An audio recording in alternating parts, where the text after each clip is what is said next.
Good evening everybody কে শুভ সন্ধ্যা। শুরু করতে চলেছি আজকের ক্লাস। আজকের ক্লাসের আমাদের বিষয়বস্তু হচ্ছে ভগ্নাংশ। বিভিন্ন ধরনের কম্পিটিটিভ এক্সামে ভগ্নাংশ থেকে কোশ্চেন আসে, তবে আজকের ক্লাসটা আমাদের প্রথম ক্লাস নয়। এর আগেও আমরা ভগ্নাংশের উপরে দুটো ক্লাস করেছি অলরেডি। সেই ক্লাস দুটো যদি না দেখে থাকো তাহলে অবশ্যই কিন্তু আমাদের চ্যানেলে গিয়ে দেখে নেবে। নাম্বার সিস্টেমের উপরে ভগ্নাংশ খুব ইম্পর্ট্যান্ট একটা টপিক। তুমি যদি চ্যানেলে নতুন হও, এখনো চ্যানেলটাকে সাবস্ক্রাইব না করে আছো, তাহলে অবশ্যই চ্যানেলটাকে সাবস্ক্রাইব করে নিয়মিতভাবে আমাদের ক্লাসগুলো দেখতে থাকবে। তো চলো চলে যাচ্ছি আমাদের আজকের ক্লাসে। আমাদের আজকের যে ক্লাস, সেটাতে আজকে আমরা কিন্তু যে ধরনের কোশ্চেনগুলো আসে সেগুলোকে কিভাবে সলভ করতে হয় সেটা কিন্তু আলোচনা করব। তো প্রথমেই যেটা আসছে, প্রথমেই যে কোশ্চেন, সেখানে এই যে নিচের কোন ভগ্নাংশটা সবচেয়ে বড়, এটা যখন বের করতে হবে তখন আমরা ডিফারেন্সটা দেখব, মানে লব এবং হরের যে ডিফারেন্স। এখানে দেখতে পাচ্ছি এটা 2 আছে, এটা 1 আছে, এটা 3 আছে, এটা 2 আছে। তাহলে এই 2, 1, 3, 2 এই যে সংখ্যাগুলো, এদের যদি আমরা লসাগু নিই তাহলে লসাগুটা কত আসবে? লসাগু আসবে 6। এই 6কে 2 দিয়ে যখন আমরা ভাগ করব, প্রত্যেক ক্ষেত্রে আমরা উপরের যে লব রয়েছে সেই লবের সাথে গুণ করব এই ভাগফলটা, মানে 6কে 2 দিয়ে ভাগ করার ফলে যেটা আসছে সেটাকে। একই রকম ভাবে 6কে আমরা এই যে উপরে লব রয়েছে সেই তাকে দিয়ে 6কে 1 দিয়ে ভাগ করব। একই রকম ভাবে 22কে আমরা 6কে 3 দিয়ে ভাগ করব। আবার একইভাবে 11কে গুণ করব 6কে, এখানে 2 আছে, 2 দিয়ে ভাগ করার পরে যে ভাগফলটা আসছে তার সাথে। তাহলে এখান থেকে তুমি পাচ্ছ 3 7 21, এখানে পাচ্ছ 36, এখানে পাচ্ছ 44, আর এখানে কত পাচ্ছ? এখানে পাচ্ছ 33। তাহলে সব থেকে বড় সংখ্যা কোনটা আসছে? 44। মানে আমরা যেটা 22 থেকে পেয়েছি, 22/25 থেকে, এটাই কিন্তু হবে আমাদের সবচেয়ে বড় সংখ্যা বা বৃহত্তম সংখ্যা। বুঝতে পারলে? ক্লিয়ার? চলে আসছি পরের কোশ্চেনে।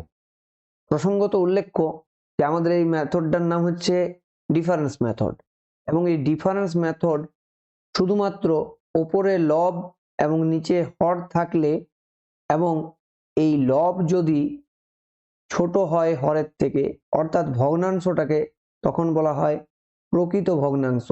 এই প্রকৃত ভগ্নাংশের ক্ষেত্রেই প্রযোজ্য। অপ্রকৃত ভগ্নাংশের ক্ষেত্রেও আমরা কিন্তু ডিফারেন্স মেথডটাকে ইউজ করতে পারি। কিভাবে সেটা ক্লাসটা দেখলেই তোমরা বুঝতে পারবে। তো দেখে নাও, প্রথমে যে এখানে আছে এগুলো প্রত্যেকটাই কিন্তু দেখো প্রকৃত ভগ্নাংশ। এখানে ডিফারেন্স কত আছে? 2। এখানে ডিফারেন্স কত আছে? 1। এখানে কত আছে? 4। এখানে কত আছে? 5। তার মানে 2, 1, 4, 5 এর আমরা যদি লসাগু করি, তাহলে সব থেকে বড় সংখ্যা লসাগু করা আমি তোমাদেরকে শিখিয়েছি। সব থেকে বড় সংখ্যাটাকে ধরে নাও লসাগু, তাকে দিয়ে 4কে ভাগ করা যায়? যায় না, তাহলে 4 গুণ করে দাও। এবারে যে সংখ্যাটা হলো সেটাকে দেখো 2 দিয়ে ভাগ করা যাচ্ছে, 1 দিয়ে ভাগ করা যাচ্ছে, 4 এবং 5, মানে এটাই হচ্ছে আমাদের লসাগু। তাহলে এবারে কি করতে হবে?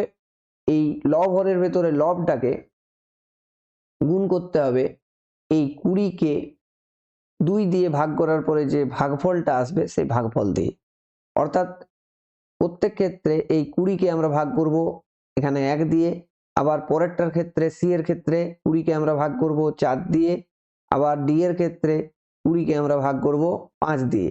কিন্তু কার সাথে ভাগ করব? গুণ করব। এখানে গুণ কেন লিখেছি? না, উপরের লবগুলোর সাথে গুণ করব। এখানে রয়েছে 10, এখানে রয়েছে 8, ঠিক আছে? ক্যালকুলেশন করো, এটা পাবে 90, এটাতে পাবে 220, এটাতে পাবে 50, তাই না? এটা পাচ্ছ 32। তাহলে সবচেয়ে ছোট তোমাকে বলেছে বের করতে, সবচেয়ে ছোট সংখ্যাটা হবে 8 এর 13। 8 এর 13 হবে, এগুলো সবার ভেতরে ছোট। তুমি যদি চেক করে দেখো প্রত্যেকটা ক্ষেত্রে ক্যালকুলেটর দিয়ে, তাহলে প্রথমেরটা আসবে 0.81, তারপরেরটা আসবে 91, তারপরটা আসবে 0.71 আর লাস্টেরটা আসবে 0.61। এটাই হচ্ছে 8-এর ভ্যালু। চলে আসছি পরবর্তী কোশ্চেনে। সবচেয়ে বড় তোমাকে ভগ্নাংশ বের করতে বলেছে। তো এখানে আমরা কোশ্চেনে দেখতে পাচ্ছি একটা অপশনে একই রয়েছে, বি আর সি ডিটা, তাহলে এটাকে আমরা 3 ধরে নিচ্ছি। ঠিক আছে, 3 ধরে ক্যালকুলেশন করছি। এবার আমি কি বললাম যে আমাদের ডিফারেন্স মেথড যেটা, সেটা কিন্তু শুধুমাত্র আমাদের প্রযোজ্য হয় তোমার কার ক্ষেত্রে, শুধুমাত্র প্রযোজ্য হয় প্রকৃত ভগ্নাংশের ক্ষেত্রে। এখন আমাদের কোশ্চেনে এখানে দেখতে পাচ্ছি এটা আছে -3/2। যেহেতু আমাদের বড় সংখ্যা বের করতে বলেছে, তাহলে নেগেটিভটাকে প্রথমেই বাদ দিয়ে দাও। বাকি যেগুলো রয়েছে সেখানে তুমি পাচ্ছ এটা সমান 2 পূর্ণ 1/2 লিখতে পারো, এটাকে লিখতে পারো 4 পূর্ণ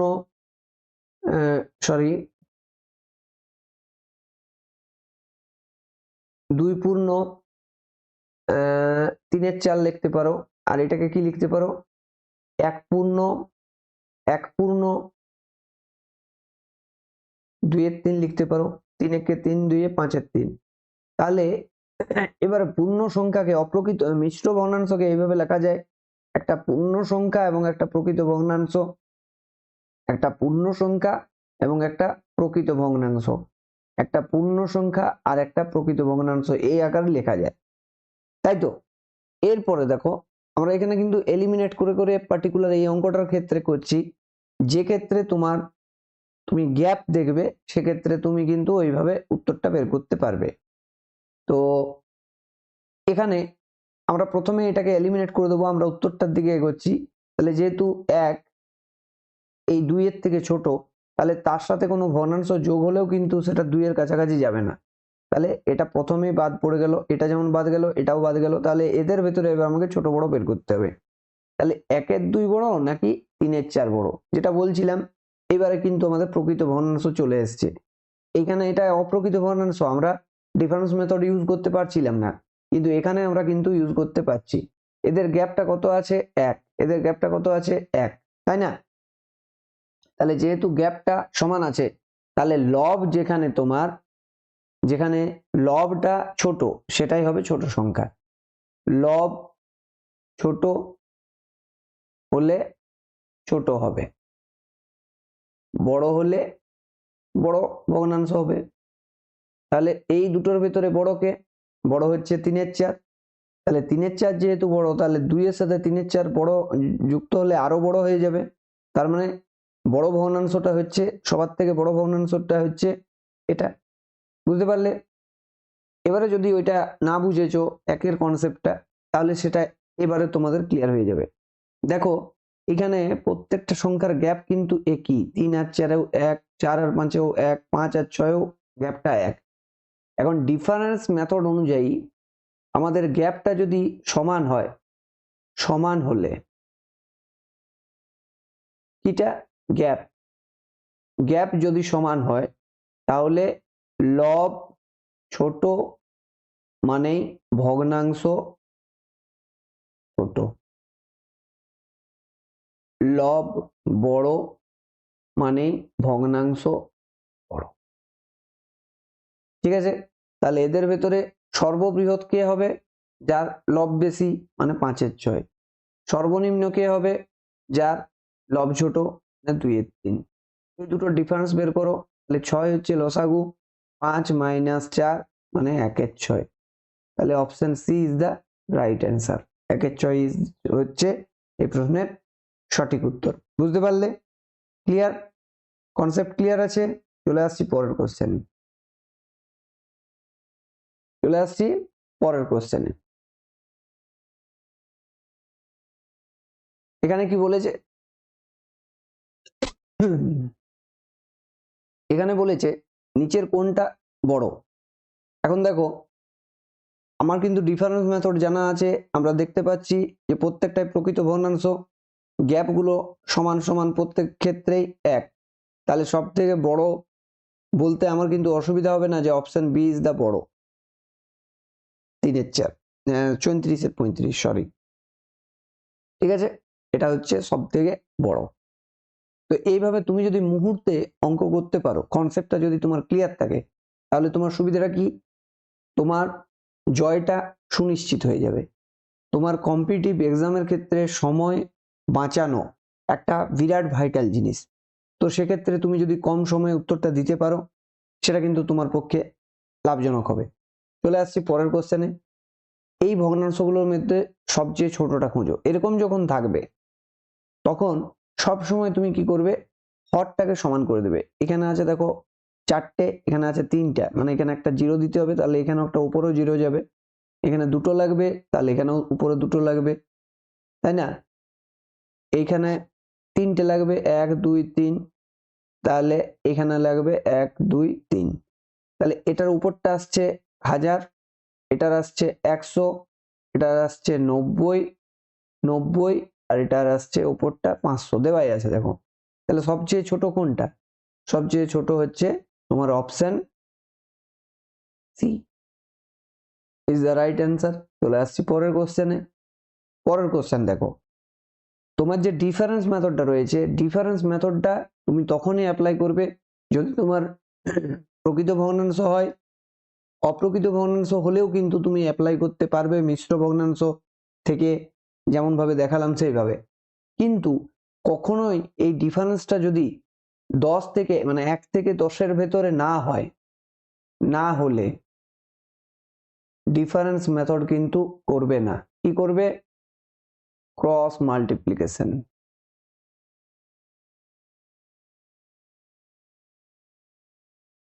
এই ক্রস মাল্টিপ্লিকেশন মেথডটা তখন তোমার কিন্তু ইউজ করতে হবে।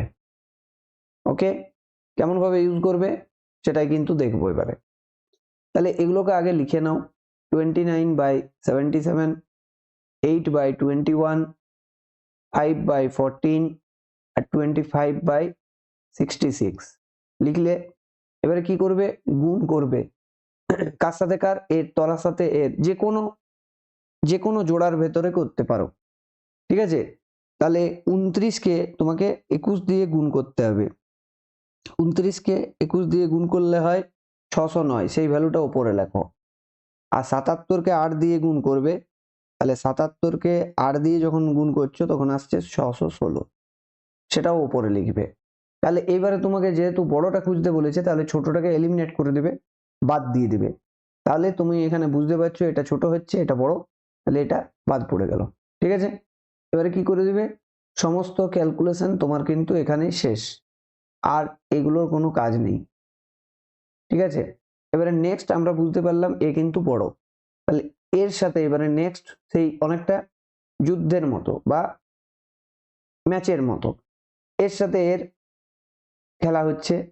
এখানে 8কে 14 দিয়ে গুণ করছি, 8কে তুমি 14 দিয়ে গুণ করবে, তাহলে গুণ করলে ফলাফলটা কত হবে? 112, এটা হবে 105। তাহলে কে জিতল? 8-এর 12। তাহলে কি করবে? একে এলিমিনেট করে দেবে। কাকে? এর কিন্তু আর কোনো দাম নেই। ওকে, তাহলে এই ক্যালকুলেশনটাও কিন্তু মুছে গেল, আর কোনো তোমার এই ক্যালকুলেশনেরও কোনো দাম রইল না। ঠিক আছে, এখনো পর্যন্ত 8-এর 12 বড় রয়েছে, এরপরে এর সাথে হবে এর গুণ করে গুণফলটা কোথায় লিখবে? উপরে মাথায় লিখতে হবে। তাহলে এখানে তোমার 66 ইন্টু 8 করলে হয় 528, আর এই দুটোতে যখন তুমি গুণ করছো তখন 525 হচ্ছে।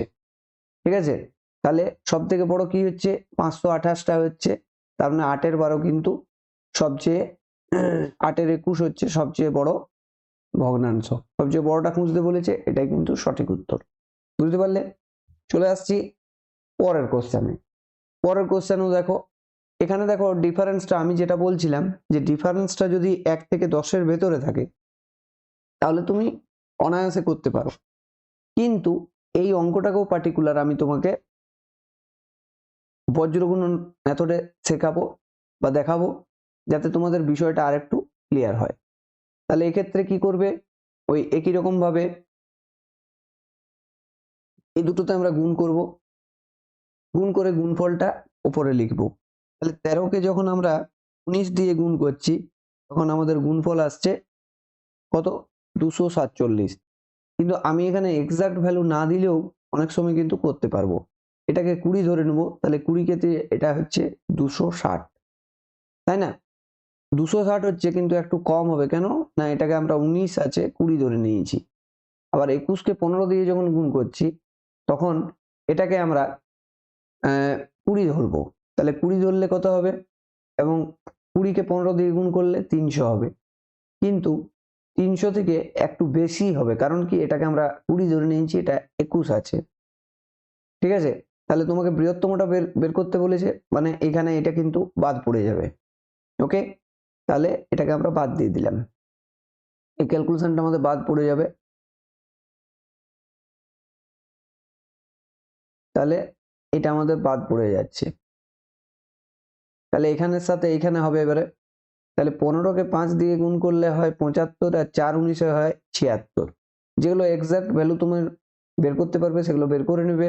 কাছাকাছি হলে কখনোই কিন্তু তুমি মানে কি বলবো, সেক্ষেত্রে কিন্তু কখনোই তুমি আসন্ন মান বা ওইরকম অ্যাপ্রক্স ভ্যালু নেবে না, ঠিক আছে? তাহলে বৃহত্তম তুমি পেয়ে যাচ্ছ এখানে 4 এর 5 পেয়ে যাচ্ছ, তাহলে এটা বাদ যাচ্ছে।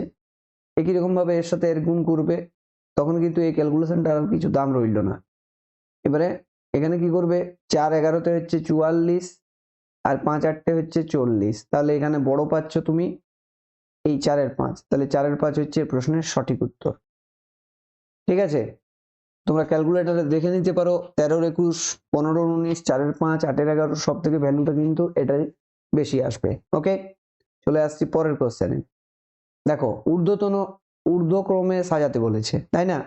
তাহলে ঊর্ধ্বক্রমে সাজাতে গেলে আমাদের এখানে 1 এর 9, এটা অপশনে নেই, এটা 1 এর 9 আছে, ঠিক আছে? এটা 1 এর 9 হবে।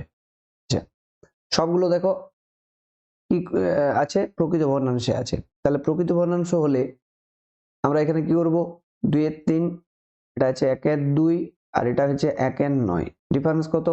ডিফারেন্স হচ্ছে 1, এটাও হচ্ছে 1, এটা হচ্ছে 8। তার মানে 8 কে 1 দিয়ে ভাগ এবং গুণ হবে 2 দিয়ে, 8 কে 1 দিয়ে ভাগ এবং গুণ হবে 1 দিয়ে, আর 8 কে 8 দিয়ে ভাগ গুণ হবে 1 দিয়ে। তাহলে এটা হচ্ছে 16, এটা হচ্ছে 8, এটা হচ্ছে 1, তাই না? তাহলে তোমাকে কি বলেছে, ঊর্ধ্বক্রমে সাজাতে ছোট থেকে বড়। তাহলে প্রথমে হচ্ছে 1 এর 9, তারপরে হবে 1 এর 9 এর পরে 1 এর 2, ঠিক আছে? তাহলে এইটা হচ্ছে, আমি ধরে নিই যদি নিই, তাহলে 1 এর 9 1 এর 2 আর 2 এর 3, option C is the right answer. ঠিক আছে, চলে আসছি পরের কোশ্চেনে। একই রকম ভাবে ঊর্ধ্বক্রমে সাজাতে বলেছে। এবারে এখানে তোমার কিন্তু আমরা দেখতে পাচ্ছি এগুলো অপ্রকৃত ভগ্নাংশ রয়েছে। তাহলে অপ্রকৃত ভগ্নাংশের ক্ষেত্রে 5 এর 3 কে আমাকে লিখতে হবে 1 পূর্ণ 2 এর 3, এটাকে লিখতে হবে 7 এর 5 কে 1 পূর্ণ 2 এর 5, তাই না? 6 এর 4 কে লিখতে হবে 1 পূর্ণ 2 এর 4, তাহলে এটা হচ্ছে 1 প্লাস 2 এর 3, এটা হচ্ছে 1 প্লাস 2 এর 5, এটা হচ্ছে 1 প্লাস 2 এর 4 বা 1 এর 2, যা লিখবে। হয়ে গেছে। এবারে 1 এর সাথে প্রত্যেকে যোগ হয়েছে, যে সংখ্যাটা বেশি যোগ হবে সে বেশি বড় হবে। অবরোহী ক্রম, আমরা সব থেকে বড় থেকে ছোটতে সাজাবো। তাহলে এখানে তুমি যে কোনো মেথড ব্যবহার করতে পারো। তুমি যদি পার্সেন্টেজ বের করতে চাও, মনে মনে এটার পার্সেন্টেজ 66%, এটা হচ্ছে তোমার 40%, এটা 50%, সেভাবেও তুমি করতে পারো। ঠিক আছে, এটা তোমার কাছে মেথড হতে পারে যে এটাকে তুমি 66% যদি কোনো কিছুর সাথে যোগ হয়, আর যদি এখানে 40% যোগ হয়, আর যদি তোমার এখানে 50% যোগ হয়, তাহলে কে বড় হবে? যার সাথে 66% যোগ হবে। কিংবা তুমি এখানে আমাদের যে ডিফারেন্স মেথড সেটাতেও করতে পারো। ডিফারেন্স মেথডে তুমি কি পাবে, সেখানে পাবে 1 প্লাস এখানে সব থেকে বড় সংখ্যা যেটা, প্রত্যেকের ক্ষেত্রেই দেখো গ্যাপটা রয়েছে, এই দুটোর ক্ষেত্রে রয়েছে। আচ্ছা, এখানে গ্যাপগুলো আলাদা আছে, এখানে আছে 1, এখানে আছে 3, এখানে আছে 1, তাহলে 3 দিয়ে, তাহলে 3 ইন্টু 2, ঠিক আছে?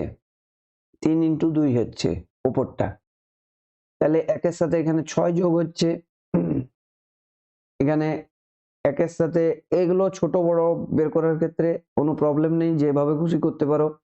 3 কে 3 দিয়ে এখানে 2 যোগ হচ্ছে, আর এইখানে 3 কে 3 মানে 1 ইন্টু 3 যোগ হচ্ছে, তাহলে সব থেকে বেশি যোগ হচ্ছে এইখানে, মানে এটা সব থেকে বড়, তাহলে 5-এর 3 সবচেয়ে বড়, তারপরে হচ্ছে 6-এর 4, তারপরে হচ্ছে 7-এর 5। ঠিক আছে, অর্ডারটাকে দেখে নেবে, অপশনে থাকবে, সেখান থেকে কিন্তু সঠিক উত্তরটা বেছে নেবে। ঠিক আছে, চলে আসছি পরের কোশ্চেনে। তো পরের কোশ্চেন আর নেই, এটাই হচ্ছে আমাদের আজকের লাস্ট কোশ্চেন। তো এর সাথে সাথে আমাদের যে নাম্বার সিস্টেমের ভেতরে ভগ্নাংশ পার্টটা রয়েছে সেটা কিন্তু কমপ্লিট হয়ে গেল। এরপরে আমাদের পরীক্ষার জন্য অন্যান্য যে কম্পিটিটিভ এক্সামের ক্ষেত্রে যেগুলো আসে, যে টপিকগুলো, সেগুলো নিয়ে আলোচনা করা হবে। ক্লাসটা কেমন লাগলো? যদি ভালো লাগে অবশ্যই লাইক দেবে এবং বন্ধুদের মধ্যে শেয়ার করবে। আর যে ধরনের কোশ্চেনগুলো তোমাদের করানো হলো ভগ্নাংশ থেকে, কিন্তু এই ধরনের পার্টিকুলার এই টাইপের কোশ্চেনই কিন্তু আসবে, এর বাইরে কোনো কোশ্চেন হতে পারে না। সেগুলো কিন্তু খুব মন দিয়ে তোমরা যদি ক্লাসটা দেখে থাকো সব কোশ্চেন করতে পারবে। আর হ্যাঁ, মনে রাখবে অঙ্ক বিষয়টা যেহেতু অঙ্ক, প্রচুর প্রচুর প্র্যাকটিস করতে হবে। ঠিক আছে, জিনিসগুলোকে মনে রাখতে হবে এবং প্রচুর প্র্যাকটিস করতে হবে।